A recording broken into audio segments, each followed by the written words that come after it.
Okay ready. Arun അരുണേ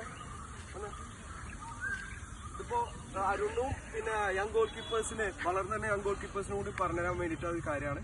അപ്പൊ അരുണ് വരുന്ന ടൈമിൽ നിങ്ങൾ ശ്രദ്ധിച്ചിട്ടുണ്ടാവും എന്ത് ചെയ്ത് തുപ്പിട്ടാണ് വന്നത്. എന്തിനാണ് അരുണ് ചെയ്തത്?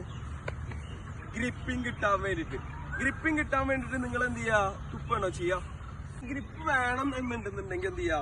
നിങ്ങൾക്ക് എന്ത് ചെയ്യാ? വെള്ളം ഒഴിച്ചാൽ മതി. കേട്ടോ, വെള്ളം. അപ്പൊ നല്ല ഗ്രിപ്പ് കിട്ടും. ഒരു പ്രശ്നമോ മറ്റേതെന്താണ് തുപ്പുമ്പോൾ ബാഡ് സ്മെല്ലും അണുക്കളും കാര്യങ്ങളൊക്കെ. അതൊരു ഡിസ്റെസ്പെക്റ്റ് ആണ് നമ്മളെ പ്രൊഫഷണൽ അല്ലെങ്കിൽ നമ്മളെ എക്യുപ്മെന്റ്സിനോട് ചെയ്യുന്ന ഒരു ഡിസ്റെസ്പെക്റ്റ് ആണ്. അതുകൊണ്ടാണ് നമുക്ക് എന്ത് ചെയ്യണത്, നമുക്ക് എന്തെങ്കിലും അച്ചീവ് ചെയ്യാൻ പറ്റുന്നത്. സോ ഒരിക്കലും നമ്മളെ ഗ്ലൗവിന്റെ മേലെ അല്ലെങ്കിൽ വാട്ട് എന്ത് തന്നെ ഗ്രിപ്പ് ചെയ്യാൻ വേണ്ടിയിട്ട് നിങ്ങൾ ഒരിക്കലും തുപ്പരുത്. അതൊരിക്കലും ദാറ്റ്സ് എ ബാഡ് ഹാബിറ്റ്. നിങ്ങൾ വലിയ പ്രൊഫഷണൽ പ്ലേയേഴ്സ് ഒക്കെ ചെയ്തിട്ടുണ്ടോ? But as A coach, goal keeper coach, I don't prefer like that. So നിങ്ങൾക്ക് ഗ്രിപ്പ് കിട്ടാൻ വേണ്ടിയിട്ട് എന്ത് ചെയ്യാം? നിങ്ങൾ എന്ത് ചെയ്യുക? വെള്ളം ഒഴിക്കണം കേട്ടോ. ഇതിങ്ങനെ വെള്ളം ഒഴിച്ചിട്ട് നിങ്ങൾ നിന്നോ. So you will get good gripping കേട്ടോ.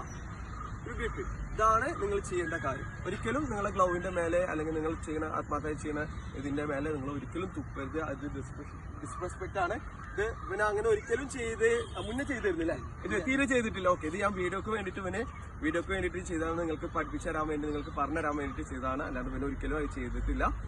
പക്ഷേ നിങ്ങൾ ഈ ഒരു കാര്യങ്ങൾ വലിയ ആൾക്കാർ ചെയ്യണ കണ്ടിട്ട് നിങ്ങൾ ഒരിക്കലും ചെയ്യരുത്. ഇത് റോങ് ആയിട്ടുള്ള ഒരു മെത്തേഡാണ്. നിങ്ങൾക്ക് ഗ്രിപ്പ് കിട്ടണമെങ്കിൽ എന്ത് ചെയ്യുക? വെള്ളം ഒഴിക്കുക. അല്ലാണ്ട് നിങ്ങൾ ഒരിക്കലും തുപ്പരുത്. ഓക്കെ.